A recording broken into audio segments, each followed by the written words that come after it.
జూటా మాటల రేవంత్ కు strong counter ఇచ్చారు మాజీ మంత్రి హరీష్ రావు. రాష్ట్ర అవతరణ దినోత్సవం రోజున కూడా రేవంత్ పచ్చి అబద్ధాలు మాట్లాడారని మండిపడ్డారు. కేసీఆర్ పాలనలో దేశానికే తెలంగాణ ఆదర్శంగా నిలిచిందని స్పష్టం చేశారు. మహిళలకు 21,000 కోట్ల రూపాయలు వడ్డీ లేని రుణాలు ఇచ్చారంటూ రేవంత్ అబద్ధాలు వల్లేశారని దుయ్యబట్టారు. ఉద్యోగాల నోటిఫికేషన్ల విషయంలోనూ అవాస్తవాలు మాట్లాడారని ఫైర్ అయ్యారు హరీష్ రావు. రాష్ట్రం ఏర్పడి 10 ఏళ్లు గడిచినా ప్రజల ఆకాంక్షలు నెరవేరలేదు. వీళ్ళకి అసలు పరిపాలన చేతనైతుందా అని మాట్లాడినటువంటి నోళ్ళు, ఆ నోళ్ల చేతనే శభాష్ కేసీఆర్ అని అద్భుతంగా 10 ఏళ్లు పాలించి చూపిండు మన నాయకుడు కేసీఆర్. ఎంత అద్భుతంగా జరిగిందో కూడా మీకు తెలుసు. రాష్ట్రంలో 10 ఏళ్లలో ఏ రంగంలో చూసినా తెలంగాణ దేశానికి మార్గదర్శకంగా నిలిచింది. ఆనాడు కేసీఆర్ అభివృద్ధిలో ఈ రాష్ట్రాన్ని అగ్రగామిగా నిలిపితే ఈనాడు రేవంత్ రెడ్డి అబద్ధాలలో అగ్రగామిగా ఈ రాష్ట్రాన్ని నిలుపుతా ఉన్నాడు. కేసీఆర్కు రేవంత్ రెడ్డికి తేడా ఏంటంటే అభివృద్ధిలో కేసీఆర్ అగ్రగామి, అబద్ధాలు ఆడడంలో రేవంత్ రెడ్డి అగ్రగామిగా నిలిచింది. మహిళలను పారిశ్రామికవేత్తలుగా తీర్చిదిద్దే లక్ష్యంతో తొలి ఏడాదిలోనే 21,000 కోట్ల సున్నా వడ్డీ రుణాలను మహిళలకు పంపిణీ చేశాం. రాష్ట్ర అవతరణ వేడుకల్లో కూడా రేవంత్ రెడ్డి ఆయన ఉపన్యాసాల్లో అన్ని అబద్ధాల పరంపరనే. మహిళలకు 21,000 కోట్ల రూపాయల వడ్డీ లేని రుణం ఇచ్చినట్ట.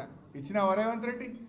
నేను సవాల్ విసురుతున్నా, నువ్వు 21,000 కోట్ల వడ్డీ లేని రుణం ఇచ్చినట్టు జీవో చూపించు, ఆధారం చూపించు, నేను రాజీనామా చేయడానికి సిద్ధంగా ఉన్నా. నువ్వు ఇచ్చింది 21,000 కోట్లు వడ్డీతో కూడిన రుణాలు ఇచ్చినవు తప్ప అక్క చెల్లెలకు వడ్డీ లేని రుణాలు ఇయ్యలేదు. ఆ అక్క చెల్లెలను మోసం చేసినావు నువ్వు. అధికారంలోకి వచ్చిన వెంటనే 16 నెలల్లో దాదాపుగా 60,000 ప్రభుత్వ ఉద్యోగ నియామకాలు చేపట్టడం ద్వారా నిరుద్యోగ యువకులకు ఒక నమ్మకాన్ని, విశ్వాసాన్ని, భరోసాని ఈ ప్రజా ప్రభుత్వం అందించడం జరిగింది. ఇవాళ ఆయన మాట్లాడుతుండు 60,000 ఉద్యోగాలు ఇచ్చిన నోటిఫికేషన్లు చూపి.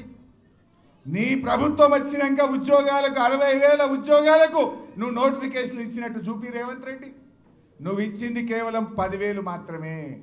ఆ మిగతా ఉద్యోగాలు కేసీఆర్ గారి నోటిఫికేషన్ ఇచ్చి, పరీక్ష పెట్టి, ఫలితాలు ఇచ్చి, ఫిజికల్ టెస్ట్ చేస్తే వాటికి కాయిదాలు పంచినవు తప్ప నువ్వు ఇచ్చింది కానే కాదు రేవంత్ రెడ్డి అని గుర్తుపెట్టుకో. అన్ని అబద్ధాలే.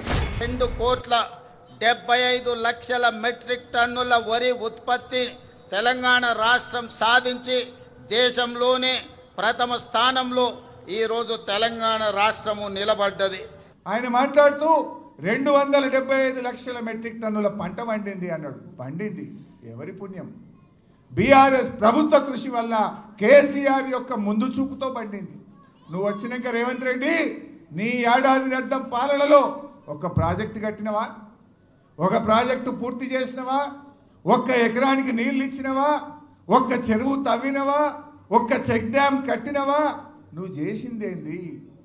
ఇవాళ 275 మెట్రిక్ టన్నుల పంట పండిందంటే అది బీఆర్ఎస్ 10 ఏళ్ల కృషి అని చెప్పి ఈ రాష్ట్ర రైతాంగానికి తెలుసు.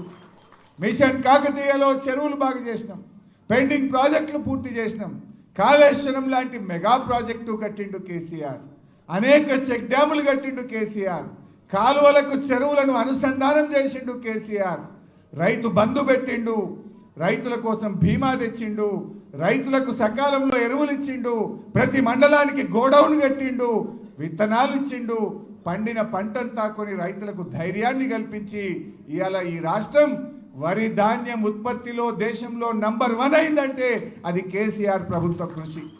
నువ్వు 275 లక్షల మెట్రిక్ టన్నుల పంట పండింది అంటున్నావు. ఏం చేసినావు రైతులకు ఒక్కటి చెప్పు.